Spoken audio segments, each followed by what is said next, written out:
یہاں پہ ہمیشہ آتے ہیں ان کو پتہ ہے کہ الحمدللہ یہاں پر محفل میں بیٹھ کر کے ویڈیو بنانے کے لیے سخت منع ہے، تو آپ حضرات سے گزارش ہے کہ اس سے احتیاط کریں اور حضرت کی طرف توجہ کریں۔ محفل میں یہاں آپ آئے ہیں برکت لوٹنے کے لیے، یہ ہاتھ میں موبائل لگا کر کے کس کو دکھانا ہے؟ ہمیں تو اللہ اور اس کے رسول کو دکھانا ہے، اور جس کو دکھانا ہے وہ بولو یار، جس کو دکھانا ہے وہ دیکھ رہے ہیں، تو پھر ہمیں کس کو دکھانا ہے؟ اللہ بھی دیکھ رہا ہے اور اس کے رسول بھی دیکھ رہے ہیں۔ تو آپ یہ نیت کر کے دل میں بیٹھیے اور اپنی پوری توجہ حضرت کی طرف لگا دیجیے۔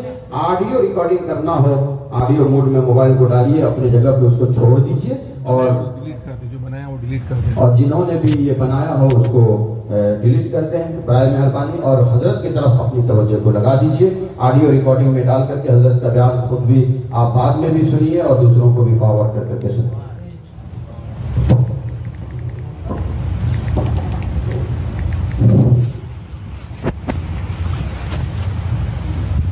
نہایت واجب الاحترام علماء جلیل احترام، سادات کرام، دور و دراز قرب و جوار سے تشریف لائے میرے سنی جنتی حنفی بریلوی بھائیوں، سبحان اللہ، السلام علیکم ورحمۃ اللہ وبرکاتہ۔ وعلیکم السلام ورحمۃ اللہ وبرکاتہ۔ الحمدللہ الحمدللہ الحمدللہ رب العالمین، والصلاة والسلام علی سید الانبیاء والمرسلین وآلہ واصحابہ الطیبین الطاہرین، لعنۃ اللہ علی الرافعین المرتدین الی یوم الدین۔ اما بعد، قال اللہ تبارک و تعالی فی القرآن المجید والفرقان الحمید، فاعوذ باللہ من الشیطان الرجیم، بسم اللہ الرحمن الرحیم، والذی جاء بالصدق وصدق به اولئک هم المتقون۔ عن عبد الله ابن عمر رضي الله عنهما قال كنا نخير بين الناس في زمن النبي صلى الله عليه وسلم، كنا فنخير أبا بكر ثم عمر بن الخطاب ثم عثمان بن عفان رضي الله تعالى عنهم، او كما قال عليه الصلاة والسلام۔ میرے نہایت قابل احترام بزرگوں، دوستوں، نوجوان ساتھیوں، عزیز بچوں، سب سے پہلے ہم اور آپ غایت ادب و احترام کے ساتھ اپنی اور ساری کائنات کے مرکز عقیدت جناب احمد مجتبی محمد مصطفیٰ صلی اللہ علیہ وسلم کی بارگاہ میں ہدیہ درود و سلام پیش کریں۔ اللہم صل علی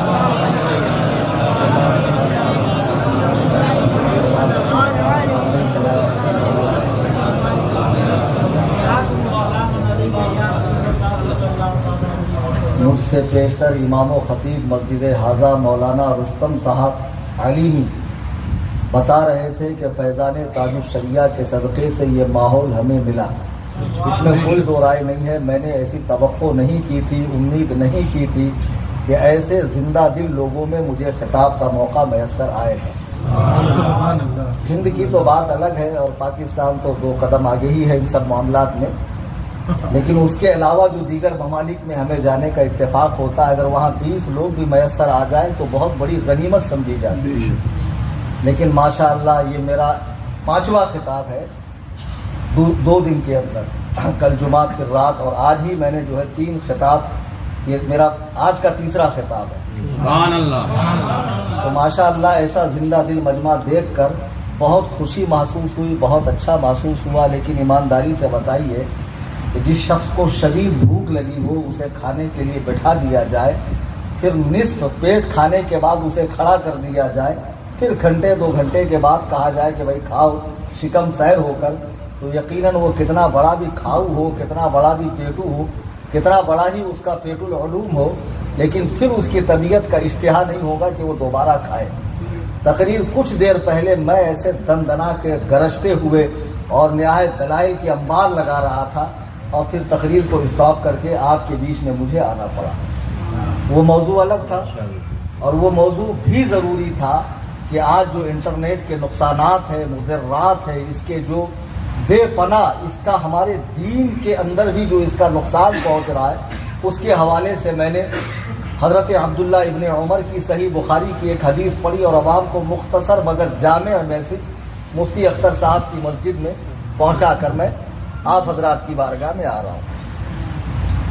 اور آج کی جو محفل کا عنوان ہے وہ آپ میں سے کسی سے ڈھکا چھپا ہوا نہیں ہے کہ روئے زمین کی ایک ایسی ہستی کے حوالے سے ہمارا خطاب ہے کہ جو جماعت انبیاء کے بعد علی الاطلاق اجماعاً قطعاً یقیناً انبیاء علیہم السلام اور رسولان کرام کے بعد سب سے افضل ترین ہستی ہے، یعنی سیدنا ابو بکر صدیق رضی اللہ عنہ۔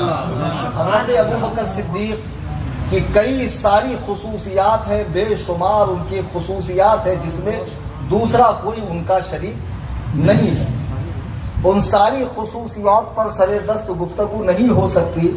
قصہ مختصر یہ کہ حضرت ابو بکر صدیق رضی اللہ تعالیٰ عنہ جیسے اللہ تبارک و تعالیٰ نے حضور علیہ الصلوۃ والسلام کو انبیاء کا آخر، انبیاء کا اول، انبیاء کا امام، انبیاء میں افضل، بلکہ نبیوں کا نبی بنایا، یعنی بے شمار خصوصیات عطا فرمائی، پھر یہ کہ انبیاء کا خاتم بنایا، سلسلہ نبوت کو ختم کرنے والا۔ حضرت جابر بن سمرہ کی روایت ہے کہ ایک مرتبہ میں بھری دوپہر میں حضور علیہ السلام کی بارگاہ میں حاضر ہونے کی غرض سے گیا تو دیکھا کہ پشت انور کے بیچ میں کبوتر کے انڈے جیسی کوئی شکل ابھری ہوئی ہے، اور اس پر صاف لکھا ہوا ہے خاتم النبیین، یعنی سلسلہ نبوت کو ختم کرنے والے۔ تو یقیناً ہمارے آقا علیہ السلام انبیاء کے آخر ہے۔ اب کوئی کسی معنی کے لحاظ سے، کسی مفہوم کے لحاظ سے چون چرا کر کے یا این و آ کر کے، قیل و قال کر کے نئے نئے معنی پہنائے، خوب اچھے سے یاد رکھ لو، جس طرح ضروریات دین کا انکار کفر ہے، اسی طرح ضروریات دین میں تعویل باطل کرنا یہ بھی کفر ہے۔ یعنی وہ معنی جو متواتر چلا آ رہا ہو، اوپر سے چلا آ رہا ہو، اسے اپنی طرف سے کوئی نیا معنی پہنانا۔ جیسے ہندوستان میں آپ کو بہت سارے اڑیا گڑیا لٹیا چٹیا ٹامک تویاں پیر مل جائیں گے، جب نماز کا وقت آتا ہے تو علی کا یہ ملنگ بچھا کر پلنگ پی کر بھنگ مست ہو جاتا ہے۔ پھر آپ ان سے کہیں گے نماز، تو بولے نماز کہاں ہے؟ قرآن میں اقیم الصلاۃ، نماز قائم کرو۔ تو صلاۃ کے معنی دعا ہوتی ہے، ہم دعا کر لیتے ہیں مریدوں کے لیے، بس ہو گیا۔ خدائے وحدہ لا شریک کی قسم میں خانہ خدا میں ذمہ داری کے ساتھ کہہ رہا ہوں، قرآن میں جہاں جہاں صلاۃ آیا ہے وہاں مراد نماز پنج وقتہ ہے، اور وہ نبی کریم کے اسوہ حسنہ کے مطابق پڑھنی ہے۔ اب کوئی صلاۃ کا نیا معنی کر دے کہ صلاۃ کے معنی دعا ہے، تو خدائے وحدہ لا شریک کی قسم وہ کافر ہے، یقیناً کافر ہے۔ تو اسی طرح حضور علیہ الصلوۃ والسلام کے لیے جو انبیاء کا خاتم ہونا آیا ہے، خاتم النبیین کے، آپ نبیوں کے سلسلے کے ختم کرنے والے ہیں۔ اب کسی نے کہا خاتم کا معنی یہ کہ آپ جو مہر اللہ کے پاس تھی نبی بنانے کی، وہ مہر حضور کو مل گئی۔ اب جو حضور سے جتنی محبت کرے گا، حضور مہر مار کے اسے نئی نبی بنا دیں گے، یعنی ایک طرف سے تو وہ امتی ہوگا، دوسرے طرف سے وہ نبی ہوگا، یعنی نبی اور امتی دونوں ہوگا۔ جیسے مرزا قذاب ملعون نے دعویٰ کیا، نبوت کے معنی کو، ختم نبوت کو ایک نیا معنی دے دیا۔ پھر دیوبندیوں کے بہت بڑے عالم نے حضور کے بعد نئے نبی کو پیدا ہونا ممکن لکھا۔ یہ تمہید اس لیے ہے کہ جو معنی اوپر سے چلا آ رہا ہے اس میں چھیڑ چھاڑ کرنا یا نیا معنی بیان کرنا، یہ زیادتی دین کے اندر نہیں چلے گی۔ حضرت ابو بکر صدیق رضی اللہ تبارک و تعالی عنہ وہ عظیم ہستی ہے کہ جن کے فضائل قرآن کے اندر بھی ہے. ثانی یسنین اذ ہما فی الغار, اللہ فرما رہا ہے وہ دو, اور وہ دو میں کے ثانی. دیکھو ابو بکر کو نبی کا ثانی قرآن نے کہا ہے, اسی لیے ہم نبی کے بعد ابو بکر کو امام و خلیفہ مانتے ہیں. نبی کے بعد ابو بکر کو امام و خلیفہ مانتے ہیں. لیکن کچھ دنوں سے دیکھنے میں آ رہا ہے کہ سنیت کے بلند و بالا دعوے کرنے والے وہ خانقاہیں جہاں کبھی کسی زمانے میں تصوف کا کام ہوا اور جہاں سے اسلام کی خدمات ہوئی ہے ہند و پاک کے اندر, اب وہاں سے نئی بولی بولی جا رہی ہے, وہاں سے شیعت کی بولی بولی جا رہی ہے, وہاں ایران کے چڑھاوے چل رہے ہیں, وہاں کے خدام اور مجاورین کے دورے ایران ہو رہے ہیں. خوب کان کھول کے سن لو کہ خانقاہیں اب اکثر خانقاہیں خامخواہیں ہو چکی ہے. اب وہاں سے جو رافضیت کی بولی بولی جا رہی ہے یہ مزاج سنیت میں قبول نہیں ہے, یہ مسلک اعلیٰ حضرت میں قبول نہیں ہے, یہ منہج قرآن و سنت میں قبول نہیں ہے. خدائے وحدہ لا شریک کی قسم, آج جو سجادگان گدا نشین, یہ گدا نشین نہیں, یہ گدھا نشین ہے. لمبے لمبے بال چھوڑ کر 10 انگلی میں 20 انگوٹھی پہن کر موٹی موٹی کنٹھ مالا کی تسبیحیں ڈال کر خبیث تو مسند پہ بیٹھ کر صحابہ کی عدالت لگاتا ہے کہ فلانے نے ایسا کیا تھا, فلانے نے ایسا کیا تھا. تاریخ میں اس کے حوالے سے یہ آتا ہے فلاں امام نے اس کے بارے میں یہ کہا ہے. سن لے, لوگ کہہ رہے مولانا آپ کیوں دفاع کر رہے ہو, دیکھو کتنی خانقاہیں ان کے خلاف ہے, کتنے سادات ان کے خلاف ہے, دیکھو تاریخ کا ذخیرہ ان کے بارے میں بڑا پڑا ہے. دیکھو فلانے پیر صاحب نے, فلانے شیخ الاسلام نے, فلانے محقق صاحب نے یہ کہا ہے. میں کہتا ہوں وہ سارا کے سارا نظر آب کر دو. جب قرآن نے کہہ دیا رضی اللہ عنہم ورضوا عنہ, اللہ ان سے راضی ہے, وہ اللہ سے راضی ہے. اب تاریخ کی کیا حیثیت ہے, سجادہ نشین کی کیا حیثیت ہے, خامخواہوں کی کیا حیثیت ہے. نعرہ تکبیر, نعرہ رسالت. حضرت ابو سعید خدری صحیح بخاری و مسلم کی روایت ہے, فرماتے ہیں ابی سعید الخدری رضی اللہ عنہ قال قال النبی صلی اللہ علیہ وسلم لا تسبوا اصحابی, میرے کسی صحابی کو گالی نہ دو, کسی صحابی کو. اب اس کس صحابی سے کیا, اس کس صحابی سے طلحہ باہر ہے, زبیر باہر ہے, کیا معاذ اللہ عائشہ صدیقہ سلام اللہ علیہا باہر ہے, امیر معاویہ باہر ہے, سفیان باہر ہے, یا وحشی بن حرب باہر ہے؟ نہیں. امام اہل سنت امام حنبل رحمہ اللہ فرماتے ہیں کہ جس نے 1 سال کے لیے, 1 ماہ کے لیے, 1 ساعت کے لیے یا پشت انور کی جانب سے حضور کو دیکھا اور اس کی زبان سے کلمہ طیبہ جاری ہوا, پوری زندگی کفر و شرک کرتا آیا ہے, لیکن آج بارگاہ نبوت میں حاضر ہو کر اس نے سرکار کے رخ والضحیٰ کو دیکھا, زلف واللیل کو دیکھا, اور اس کی آنکھ نے کہا لا الہ الا اللہ محمد رسول اللہ. وہ ایسا ہے گویا ماں کی پیٹ سے ابھی ابھی پیدا ہوا, وہ ادنا درجے کا صحابی ہے, اسی وقت وہ مر بھی گیا, ابھی کوئی نیک اعمال نہیں کیے ہیں, حج و زیارت نہیں کی ہے, زکات و صدقات کے انبار نہیں لگائے ہیں, نوافل پڑھ پڑھ کے ماتھے پر شامی کباب نہیں بنائے ہیں, صرف رخ مصطفیٰ کو دیکھا, روح قفس عنصری سے پرواز کر گئی, صحابی بن گیا. اب اس صحابی کے مقابلے میں بڑے سے بڑا غوث اعظم بھی اس کا مقابلہ نہیں کر سکتا ہے. اعلیٰ حضرت فرماتے ہیں خدا کس پیار سے انہیں دیکھتا ہے جو آنکھیں ہیں محو لقائے محمد.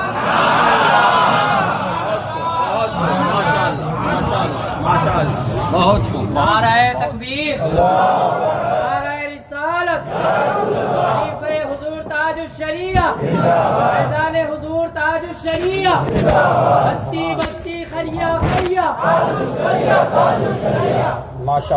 ایک پیر صاحب کہہ رہے ہیں میں اعلیٰ حضرت جہاں سے مرید ہے میں ان کے پیر زادہ ہوں.